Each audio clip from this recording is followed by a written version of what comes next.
So this right here is the Xbox Series X. Now, I did my review on this over a year ago now, or at least I'm pretty sure it's getting close to a year, and to be honest, this is my favourite console out of this generation.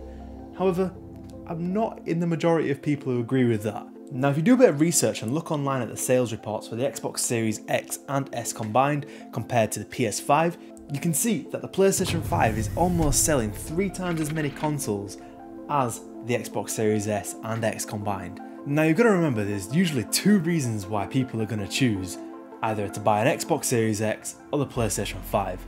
And first reason is the exclusive titles that are available, whether you might want to play Forza or Gears of War, Halo, or you might want to play Spider-Man, Horizon Zero Dawn, or Ghost of Tsushima. Games like that, that's going to sell consoles. However, what's the point in buying a brand new console when you've already got a gaming PC that can play all these Xbox exclusives day one? Because with Xbox Game Pass, every game that is an Xbox exclusive, so to say, comes out on PC as well. So whether that be Forza, Forza Horizon, Forza Motorsport, Gears of War, Halo, all these types of games will come on PC day one.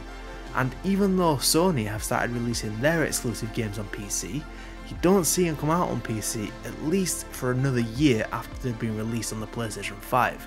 So, for example, Spider-Man 2 is not even out on PC yet. However, you can play some PlayStation games like Ghost of Tsushima has just been released, the original Last of Us. Lots of games like that are coming to PC, but if you want to play it as soon as they're released, Sony have been really smart and they've made you buy a PlayStation to get the day one release. Kind of a bit of a slip up from Microsoft, although clearly Microsoft are showing that selling the consoles is not their major priority. But also you got to remember, Microsoft, who owns Xbox, also owns Windows as well, as you know. So whether you play on PC or you play on Xbox, Microsoft are winning either way. There's also another reason, and it's definitely not as prevalent as it was 10 years ago, but people buy consoles that their friends play. So even though now we've got cross-platform availability that's out now, people still want to play on the same console that their friend's going to play on. And generally, that's going to be PlayStation. And I'll tell you why that is. Not because the PlayStation 5 is objectively better than the Xbox Series X, but the reason why I think people are still sticking with the PlayStation rather than the Xbox is that Xbox One 10 years ago had a terrible start. They absolutely flopped massively, and that was all to do with their announcement. Their really bad announcement with the Xbox One. TV remote, TV experience, TV, sports TV. Anybody? And these consoles, you gotta remember, especially the Xbox, it's just an upgraded Xbox One, realistically. Yeah, you've got new exclusive games for the Series S and X. However, the console itself is still running on the same operating system, you can still play all your backwards compatible games, and the controller's almost the same, so the Xbox Series X is pretty much just an upgraded Xbox One. And people didn't like the Xbox One, at least when it first came out. And that goes back to the point.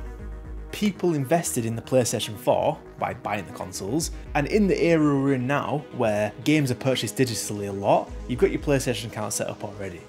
People will have bought PlayStation 4 because, yeah, it was a more popular console and it was cheaper at the time than the Xbox One, and bought games digitally.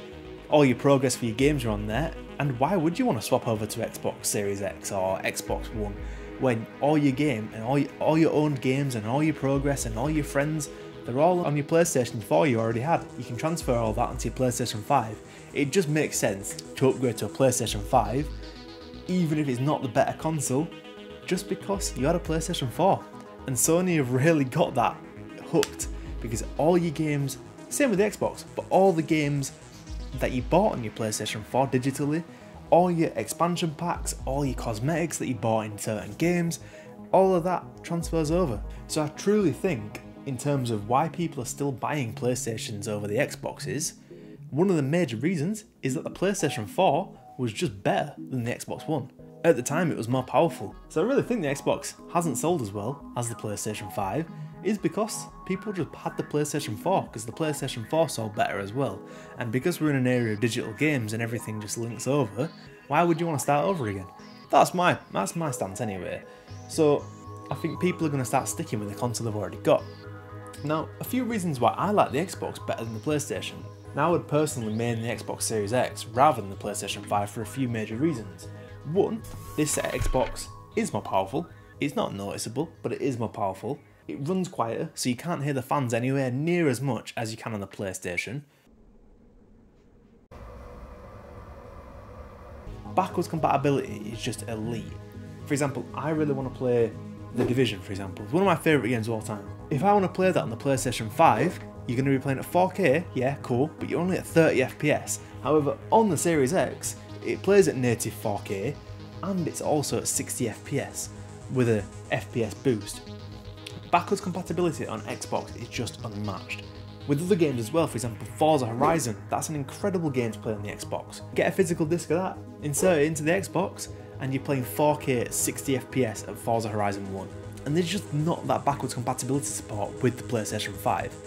However, if you're not bothered about that, and you want to play the games that your friends are playing, chances are your friends have got PlayStations. And I think another reason why this console didn't do as well as the PlayStation 5, or hasn't done as well as the PlayStation 5, is that Xbox has sort of marketed the Series S and the Series X as an upgrade to your Xbox One or your Xbox One S or One X. However, the PlayStation 5, it's just a new experience. You've got a brand new controller, a brand new looking console, a brand new dashboard. It gives that completely fresh look compared to upgrading from a PlayStation 4. And I think when people are wanting to buy a new console, that's a massive selling point. Having a new experience, a new controller to use with a much better haptic feedbacks and adaptive triggers. I like the Xbox controller. I think I prefer the Xbox controller ergonomics. But I've got to admit that the PlayStation 5 controller is just better. It's more advanced, it feels cooler to use. Whereas the Xbox has taken the approach of don't fix what's not broken, and kept the Xbox One controller and made some minor adjustments, whereas PlayStation just revamped the controller massively. So yet again, you open that PlayStation 5 and it feels like a new experience. Whereas the Xbox Series X, it just feels like a beefed up Xbox One.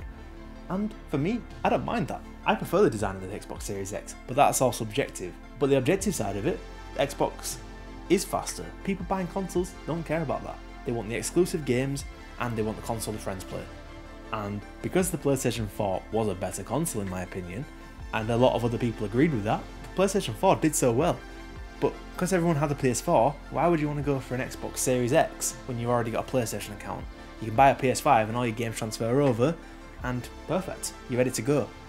And I think that's the main reason why. I think back in 2013 when Xbox announced the Xbox One and they made a massive mistake with having to be online only and you couldn't use second-hand games, even though they changed that later on, they really stubbed themselves in the foot with that.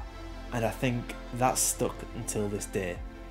And even with Game Pass, which is a really good subscription with hundreds and hundreds of games, I still think they've beaten Xbox this time around again. But let me know what you think. I think Xbox have got a little bit of a comeback coming because Black Ops 6 is around the corner, and if you don't want to pay £70 for a copy of Black Ops 6, you'd be lucky to have an Xbox. Anyway, that's going to do it for today's video. Let me know down below what you think. I wanted to make this video because, you know, I really enjoy my Xbox Series X. I've been playing it a lot more recently. But let me know if you've got a PlayStation or a Series X. And if you enjoyed the content, which I hope you did because you stayed to the end, do me a favour, leave a like and subscribe to the channel, and I will see you next time. Goodbye.